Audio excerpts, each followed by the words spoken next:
விருச்சிக ராசிக்காரர்களுக்கு இந்த சனி பயிற்சி, குரு பயிற்சி, ராகு கேது பயிற்சி, இந்த 3 பயிற்சிகளும் இணைந்து அடுத்த 2.5 வருடங்களுக்கு தங்களுடைய வாழ்க்கை எவ்வாறு இருக்கும்? அதாவது விருச்சிக ராசிக்கு 4ல் இருந்த சனி பகவான் 5ஆம் இடமான மீன ராசியில் போய் அமர்கிறார்.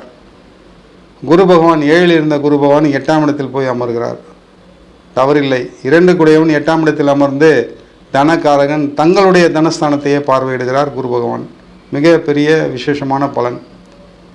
முதலில் சனி பகவானை எடுத்துக்கொண்டோமானால் பூர்வ புண்ணிய ஸ்தானம் என்று சொல்லக்கூடிய குரு பகவானுடைய வீட்டில் சனி போய் அமர்வது, சுகஸ்தானாதி போய் அமர்வது மிக நல்ல சௌகரியமான விஷயம். தாங்கள் எந்த தொழிலை செய்தாலும் அலட்டி கொள்ளாமலும் பிறருடைய உழைப்பை ஏற்றுக்கொண்டு தங்களுடைய உழைப்பையும் பகிர்ந்து சம்பாதிப்பீர்கள். முடிந்த அளவு தாங்கள் உட்கார்ந்த இடத்திலேயே சம்பாதிப்பீர்கள். தங்களுடைய உழைப்பு என்பது ஸ்மார்ட் ஒர்க்காக இருக்குமே தவிர கடினமான வேலையாக இருக்காது. இவற்றையெல்லாம் சனி பகவான் தருவார்.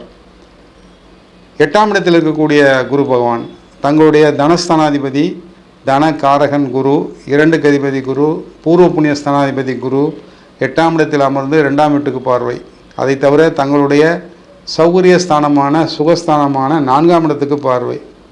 அங்கு ராகு இருந்தாலும் தங்களுக்கு எத்தகைய தடைகள் வந்தாலும் குரு பகவானின் பார்வையால் ராகுனுடைய கெடுதல்கள் காணாமல் போய்விடும். சௌகரியங்களே அதிகரிக்கும். தாங்கள் எங்கு இருக்கிறீர்களோ இருந்த இடத்திலிருந்து பணம் சம்பாதிப்பீர்கள்.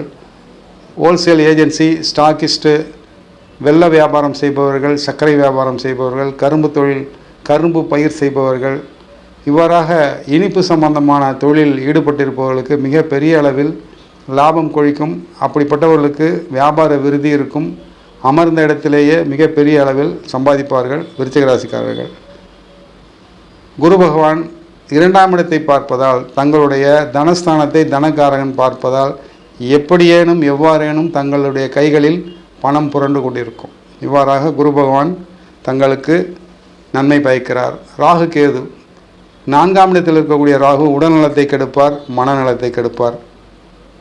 10ஆம் இடத்தில் இருக்கக்கூடிய கேது மறைமுகமான வருமானத்தை கொடுப்பார். அதே வேளையில் செலவுகளை வைப்பார். உடல்நலம் சம்பந்தமான செலவுகள் வரலாம். உடல்நலம் சம்பந்தமான ஆஸ்பத்திரிகள் அனுமதிக்கலாம். அல்லது உடல்நலம் சம்பந்தமான பெரிய அளவில் ஏதேனும் சர்ஜரி கூட வரலாம். கவனம் தேவை, எச்சரிக்கை தேவை ராகு கேதுவால். மற்ற அனைத்து பலன்களும் நல்லவையே நடக்கும் விருச்சிக ராசிக்காரர்களுக்கு.